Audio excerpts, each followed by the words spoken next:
The ജേർണലിസ്റ്റിലേക്ക് അമേരിക്കയും ഇറാനും തമ്മിൽ ഒരു ആണവ കരാറിൽ ഒപ്പുവെച്ചാലും ഇറാനിലേക്ക് ആക്രമണം നടത്താൻ ഞങ്ങൾ സജ്ജരാണ്, അല്ലെങ്കിൽ ഇറാനിലേക്ക് കടന്നുകയറി ഞങ്ങൾ ആക്രമണം നടത്തുമെന്നായിരുന്നു മുമ്പ് ഇസ്രായേൽ പ്രധാനമന്ത്രി ബെഞ്ചമിൻ നെതന്യാഹു ആവർത്തിച്ച് പറഞ്ഞിരുന്നത്.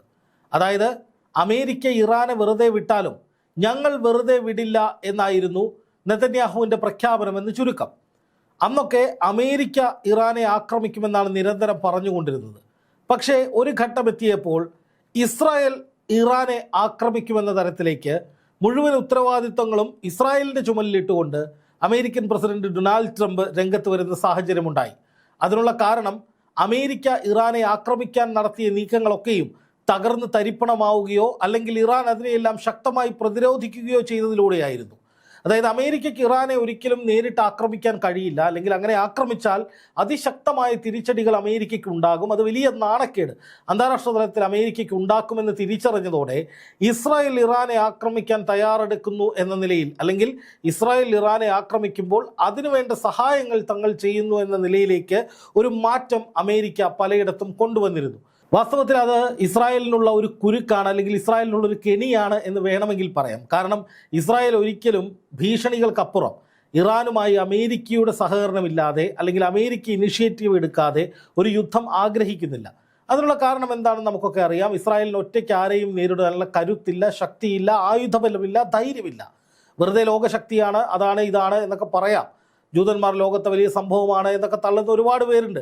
അതൊക്കെ പല കാര്യങ്ങളിലും, ടെക്നോളജി കാര്യങ്ങളിലും മറ്റു പല കാര്യങ്ങളിലും ഒക്കെ അതിലൊക്കെ വാസ്തവമുണ്ട്. പക്ഷേ ഈ ആയുധ കാര്യത്തിൽ അല്ലെങ്കിൽ യുദ്ധ വിഷയങ്ങളിൽ ഒരിക്കലും അമേരിക്കയുടെ പിന്തുണയില്ലാതെ ഇസ്രായേലിന് ഒറ്റയ്ക്ക് ഒരു കാര്യം മുന്നോട്ട് കൊണ്ടുപോകാൻ കഴിയില്ല എന്നുള്ളത് ഇസ്രായേൽ ഹമാസ് യുദ്ധത്തിൻ്റെ കാര്യത്തിലായാലും മറ്റ് പ്രോക്സി ഗ്രൂപ്പുകളുമായി, ഇറാൻ്റെ പ്രോക്സികളുമായിട്ടുള്ള ഇസ്രായേലിൻ്റെ യുദ്ധ വിഷയങ്ങളിലാണെങ്കിലും ഒക്കെ നമ്മൾ കണ്ടതാണ്. എന്തിനും ഏതിനും അമേരിക്കയുടെ അടുത്തേക്ക് ഓടുന്ന ഇസ്രായേൽ പ്രധാനമന്ത്രി ബെഞ്ചമിൻ നെതന്യാഹുവിനെയാണ് നമ്മളെപ്പോഴും കാണുന്നത്. ഇപ്പോൾ പശ്ചിമേഷ്യയെ ഭീതിയിലാക്കിയിരിക്കുന്ന ഈ യുദ്ധ സാഹചര്യം പോലും ഉണ്ടായത് ഇസ്രായേലിൻ്റെ അമിത ഭയത്തെ തുടർന്നാണ്. ഇറാൻ വ്യാപകമായി മിസൈലുകൾ ശേഖരിക്കുന്നു, ബാലിസ്റ്റിക് മിസൈലുകൾ ഉണ്ടാക്കുന്നു. ഇറാൻ റഷ്യയിൽ നിന്നും ചൈനയിൽ നിന്നുമൊക്കെ വലിയ സഹായങ്ങൾ സ്വീകരിക്കുന്നു. ഇറാൻ ഉപരോധങ്ങളെ മറികടന്ന് ലോകത്തെ വലിയ ശക്തിയായി ഉയരാൻ പോകുന്നു. ഇറാൻ ആണവോർജ്ജം ഉണ്ടാക്കുന്നു, ആണവായുധങ്ങൾ വികസിപ്പിക്കുന്നു, ഒരു വലിയ ആണവശക്തിയായി ഇറാൻ മാറുന്നു. ഇതൊക്കെ തങ്ങളുടെ നിലനിൽപ്പിന് ഭീഷണിയാണ് എന്ന് പറഞ്ഞുകൊണ്ട് ഇസ്രായേൽ പ്രധാനമന്ത്രി Benjamin Netanyahu American president Donald ട്രംപിനെ സമീപിച്ചിടത്താണ് ഇപ്പോൾ ഈ കാണുന്ന പ്രശ്നങ്ങളുടെ മുഴുവൻ തുടക്കം. അതായത് ഇറാനെ അവസാനിപ്പിക്കാനുള്ള സകല ആഗ്രഹവും സ്വപ്നവും ഒക്കെ ഇസ്രായേലിനുണ്ട് എങ്കിലും പ്രയോഗാർത്ഥത്തിൽ അത് നടപ്പാക്കാനുള്ള ശേഷി അത് ഇസ്രായേലിന് തുലോം കുറവാണ് എന്നുള്ളിടത്താണ് അമേരിക്കയുടെ സഹായം തേടലിലേക്ക് കാര്യങ്ങൾ എത്തുന്നത്.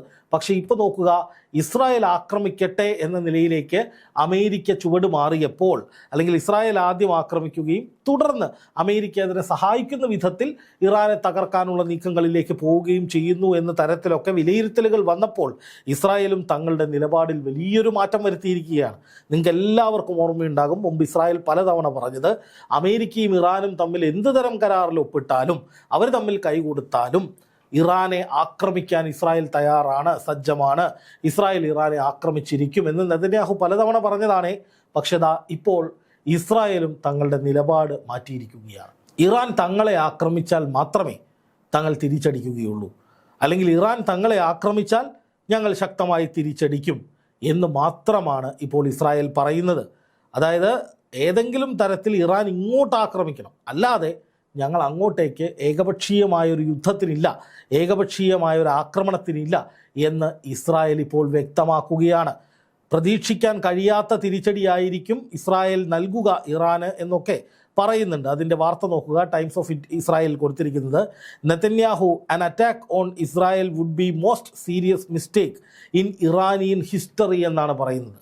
ഇത്രയും കാലം ഇറാനെ അങ്ങോട്ടേക്ക് അടിക്കും, അങ്ങോട്ടേക്ക് ആക്രമിക്കും, ഇറാനെ അങ്ങോട്ട് കയറി തീർക്കും, ഇറാനെ നശിപ്പിക്കും, അമേരിക്കയുമായി കരാർ ഒപ്പിട്ടാലും ഞങ്ങൾ ഇറാനെ വെറുതെ വിടില്ല എന്നൊക്കെ പറഞ്ഞവർ ഇപ്പോൾ പറയുന്നത് ഇറാൻ ഞങ്ങൾക്ക് നേരെ ആക്രമിക്കുന്നത് ഒരു വലിയ തെറ്റായിരിക്കും, ഞങ്ങൾക്ക് നേരെ ആക്രമിച്ചാലേ തിരിച്ചടിക്കുകയുള്ളൂ എന്ന്. ആ വാക്കുകൾ നോക്കുക. We are keeping an eye open and prepared for any scenario. I made it clear to the Ayatollah regime that if they make perhaps the most serious mistake in their history and attack Israel, we will respond with a force they cannot imagine എന്നാണ് പറയുന്നത്. അതായത് ഇറാനുമായി യുദ്ധം ചെയ്യുന്നില്ലേ എന്ന് പാർലമെൻറ്റിൽ ചോദ്യമുയർന്നപ്പോൾ 40 പേരടങ്ങുന്ന ഒരു സംഘവുമായി നെതന്യാഹു ചർച്ച നടത്തുന്ന സമയത്താണ് ഈ ചോദ്യം ഉയർന്നത്. ഈ ചോദ്യം ഉയർന്നത് ഇറാനുമായി യുദ്ധം ചെയ്യേണ്ടതില്ലേ, ഇറാനിലേക്ക് യുദ്ധം ചെയ്യുന്നില്ലേ എന്ന് ചോദിച്ചപ്പോഴാണ് ഇറാൻ ഇങ്ങോട്ടേക്ക് ആക്രമിക്കുകയാണെങ്കിൽ നമ്മുടെ തിരിച്ചടി ഭയാനകമായിരിക്കും, ഇറാൻ സ്വപ്നം കാണാത്ത രീതിയിലായിരിക്കും, ഇറാനെ നമ്മൾ തകർത്ത് കളയും എന്നൊക്കെ പറയുന്നുണ്ട്. പക്ഷേ അങ്ങോട്ടേക്ക് യുദ്ധം ചെയ്യുമോ, അതായത് നേരത്തെ പറഞ്ഞ വാക്കുകളിൽ ഉറച്ചു നിൽക്കുന്നുണ്ടോ, ഏതെങ്കിലും തരത്തിൽ ഏകപക്ഷീയമായി ഇറാനു നേരെ അമേരിക്ക ചർച്ച നടത്തി, ജനീവയിൽ നാളെ നടക്കുന്ന ചർച്ചയിൽ ഒരു സമവായമുണ്ടായാൽ, ഒരു സമാധാനമുണ്ടായാൽ, ആ ചർച്ചയിൽ ഒരു ഒത്തുതീർപ്പ് ഉണ്ടായാൽ യുദ്ധം ചെയ്യുമോ എന്നതടക്കമുള്ള നിരവധി ചോദ്യങ്ങൾ ഇസ്രായേലിന് മേലുണ്ട്. അപ്പം അത്തരത്തിലൊരു ചോദ്യം ഈ പാർലമെൻറ്റിൽ ഉയർന്നു വന്നപ്പോഴാണ് നമുക്ക് നേരെ ആക്രമണം നടത്തിയാൽ മാത്രമേ യുദ്ധം ഉണ്ടാകൂ എന്ന നിലയിൽ ഇസ്രായേൽ വ്യക്തമായ ഒരു മറുപടി നൽകി. അതായത് ഇസ്രായേലിനും യുദ്ധത്തിന് പോകാൻ ഇപ്പോൾ തീരെ താല്പര്യമില്ല, ഇസ്രായേൽ പിന്തിരിയുകയാണ്. അത് എവിടെ നിന്ന്, മുമ്പ് പറഞ്ഞ വാദങ്ങളിൽ നിന്ന് ഇസ്രായേൽ പിന്തിരിയുകയാണ്. നേരത്തെ ഇസ്രായേൽ പറഞ്ഞ പോലെ ഇറാനെ ഞങ്ങൾ കടന്നാക്രമിക്കും, ഇറാനെ ഇല്ലാതാക്കും, അമേരിക്കയുമായി ഒത്തുതീർപ്പിലുണ്ടായാലും ഞങ്ങൾ ഇറാനെ വെറുതെ വിടില്ല, ഇറാൻ ഞങ്ങളുടെ പ്രാഥമിക ലക്ഷ്യമാണ് എന്നൊക്കെ പറഞ്ഞ് നെതന്യാഹു മുമ്പ് യുദ്ധത്തിന് കോപ്പ് കൂട്ടിയിരുന്ന ആ കോപ്പുകൂട്ടലുകളൊക്കെ അവസാനിപ്പിച്ചിരിക്കുകയാണ് ഇസ്രായേൽ. കാരണം എന്താണ്, ഇറാനെ തൊട്ടാൽ ചാമ്പലാകുമെന്ന യാഥാർത്ഥ്യം ഇവരുടെ തലതൊട്ടപ്പനായ അമേരിക്കയ്ക്ക് തന്നെ മനസ്സിലായിട്ടുണ്ട്. അതുകൊണ്ടാണ് അമേരിക്ക പമ്പുന്നത്.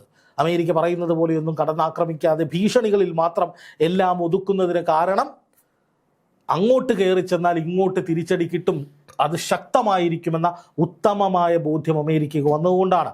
പിന്നെ ഇസ്രായേലിൻ്റെ കാര്യം പറയണോ? ഇപ്പം ഇന്നലെ ഇറാൻ്റെ വലിയൊരു നാവികാഭ്യാസം വീണ്ടും നടന്നു. അതിൽ പല ദൃശ്യങ്ങളും പുറത്തു വന്നിട്ടുണ്ട്. ആ ദൃശ്യങ്ങളെന്ന് പറയുന്നത് റോക്കറ്റ് ലോഞ്ചറുകളൊക്കെ ഉപയോഗിച്ച് ഈ പേർഷ്യൻ ഗൾഫ് തീരത്ത് ഇറാൻ വലിയ സൈനിക അഭ്യാസം നടത്തുന്നതാണ്. ആ അഭ്യാസം കണ്ടാലറിയാം എത്ര വലിയ ശത്രുവാണെങ്കിലും അവരെയൊക്കെ നിഗ്രഹിക്കാൻ പാകത്തിനുള്ള വെടിക്കോപ്പുകൾ അല്ലെങ്കിൽ പടയൊരുക്കങ്ങൾ ഇറാൻ്റെ പക്കലുണ്ട്. റഷ്യയിൽ നിന്നും ചൈനയിൽ നിന്നും സഹായങ്ങൾ സ്വീകരിച്ചിട്ടുണ്ട്. ചൈനയിൽ നിന്ന് കൂടുതൽ കപ്പൽവേധ മിസൈലുകൾ വരുന്നു, അതുപോലെ റഷ്യയിൽ നിന്ന് കൂടുതൽ റോക്കറ്റ് ലോഞ്ചറുകൾ വരുന്നു. വിമാനങ്ങളെ തകർക്കാൻ, ഫൈറ്റർ ജെറ്റുകളെ തച്ച് തകർക്കാനുള്ള എല്ലാ സന്നാഹങ്ങളും റെഡിയാണ്. അതുപോലെ തന്നെ പേർഷ്യൻ കടലിടുക്ക്, ഹോർമുസ് കടലിടുക്ക്, പേർഷ്യൻ കടൽ മേഖലകൾ, ഇറാൻ്റെ തീരമേഖലകളൊക്കെ ഇറാൻ സൈന്യത്താൽ വിന്യസിച്ചിരിക്കുകയാണ്. അവിടെ ബാലിസ്റ്റിക് മിസൈലുകളൊക്കെ ഇസ്രായേലിനെ ലക്ഷ്യം വെച്ചുകൊണ്ട്, ജോർദാനെ ലക്ഷ്യം വെച്ചുകൊണ്ട്, പല സൈനിക കേന്ദ്രങ്ങളെയും ലക്ഷ്യം വെച്ചുകൊണ്ട്, അമേരിക്കയുടെ പടക്കപ്പലുകളെപ്പോലും ലക്ഷ്യം വെച്ചുകൊണ്ട് ഇറാൻ വലിയ സന്നാഹങ്ങളെ ഉണ്ടാക്കുകയാണ്. അപ്പോൾ ഈ ഘട്ടത്തിൽ ഏതെങ്കിലും തരത്തിലൊരു ആക്രമണം ഇറാന് നേരെ ഉണ്ടായാൽ എന്താ സംഭവിക്കുക? ഇസ്രായേലിന് നേരെ തുടർച്ചയായ മിസൈൽ പ്രയോഗം ഉണ്ടാകും. ഈ ജൂൺ മാസത്തിലുണ്ടായ ആക്രമണത്തെ അനുസ്മരിപ്പിക്കുന്ന വിധത്തിൽ നിരന്തരമായ മിസൈൽ ശ്രേണി ഉണ്ടാകും. അങ്ങനെ വന്നാൽ ഇസ്രായേൽ ചാമ്പലാകും. അതുകൊണ്ട് അങ്ങോട്ട് പോയി പണി മേടിക്കേണ്ടതില്ല എന്ന നിലയിലേക്ക്, ഇങ്ങോട്ട് ആക്രമിച്ചാൽ മാത്രം അങ്ങോട്ട് ആക്രമണം എന്ന നിലയിലേക്ക് ഇസ്രായേൽ മാറുകയാണ്. ഇറാൻ പണ്ട് പറഞ്ഞിരുന്നത് ഇങ്ങനെയാണ്, ഞങ്ങളായിട്ടൊന്നും ചെയ്യില്ല, നിങ്ങൾ ഇങ്ങോട്ട് വന്നാൽ ഞങ്ങൾ വെറുതെ വിടില്ല. അത് ഇറാൻ്റെ പണ്ട് തൊട്ടേയുള്ള നിലപാടാണ്. ഇപ്പോൾ ഇസ്രായേൽ പക്ഷെ അന്ന് പറഞ്ഞിരുന്നത് ഞങ്ങൾ ഇറാനിലേക്ക് കടന്നു കയറും, ഇറാനെ തീർക്കും, ഇറാനിൽ അത് ചെയ്യും ഇത് ചെയ്യും എന്നൊക്കെയാണ് പറഞ്ഞിരുന്നത്. പക്ഷെ ഒടുവിൽ ഇസ്രായേലിനും മനസ്സിലാവുകയാണ് അമേരിക്കയെ പോലെ വെറുതെ അങ്ങോട്ട് കയറി ചെന്നാൽ, അതായത് അമേരിക്ക ആക്രമിച്ചില്ലെങ്കിലും ഞങ്ങൾ ആക്രമിക്കുമൊക്കെ വെല്ലുവിളിച്ച് വെറുതെ ഇറാൻ്റെ പ്രതികാരത്തിന് പാത്രമായാൽ പിന്നെ ബാക്കി ഉണ്ടാകില്ല എന്ന് ഇസ്രായേലും മനസ്സിലാക്കുകയാണ്. കാരണം ഇന്നലെ അമേരിക്കയുടെ സംയുക്ത സൈനിക മേധാവി തന്നെ വ്യക്തമാക്കിയിരുന്നു. പെൻറ്റഗണിലെ യോഗത്തിൽ ട്രംപിനോട് പറഞ്ഞതായി ചില വാർത്തകൾ വന്നിരുന്നു. വാഷിങ്ടൺ പോസ്റ്റ് പുറത്തുവിട്ട വാർത്ത. അദ്ദേഹം പറഞ്ഞത്, സംയുക്ത സൈനിക ജനറൽ പറഞ്ഞത്, ഒരു തരത്തിലും ഇറാനുമായി ഇപ്പോൾ യുദ്ധത്തിന് പോകരുത്, വലിയ നാശനഷ്ടങ്ങൾ ഉണ്ടാകും, വലിയ തിരിച്ചടി ഉണ്ടാകും, വലിയ കഷ്ടതകൾ ഉണ്ടാകും, അത് വലിയ പ്രശ്നങ്ങളിലേക്ക് പോകുമെന്ന് അമേരിക്കയുടെ തന്നെ സൈനിക മേധാവി അമേരിക്കൻ പ്രസിഡന്റിന് മുന്നറിയിപ്പ് കൊടുത്ത സാഹചര്യത്തിലാണ് നിൽക്കുന്നത്. അപ്പോൾ സ്വാഭാവികമായിട്ടും അപ്പോൾ ഇസ്രായേലിൻ്റെ അവസ്ഥ ആലോചിച്ചു, ഈ അമേരിക്കയുടെ പിന്തുണ കൊണ്ട് മുന്നോട്ട് പോകുന്ന, അതുകൊണ്ട് മാത്രം നിലനിന്ന് പോകുന്ന യുദ്ധമേഖലയിൽ നിലനിന്ന് പോകുന്ന രാജ്യമാണ് ഇസ്രായേൽ.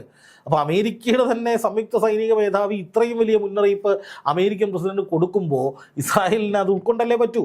അതുകൊണ്ട് യുദ്ധത്തിന് ഇല്ലേ എന്ന് പറഞ്ഞ് പത്തി മടക്കി, എന്നാൽ വെല്ലുവിളിച്ച് ഇങ്ങോട്ട് വന്നാൽ ഞങ്ങൾ വെറുതെ വിടില്ല എന്നൊക്കെ പറഞ്ഞ് സ്കൂട്ടായിരിക്കുകയാണ് ഇസ്രായേൽ എന്ന് കൂടി പറയേണ്ടി വരും.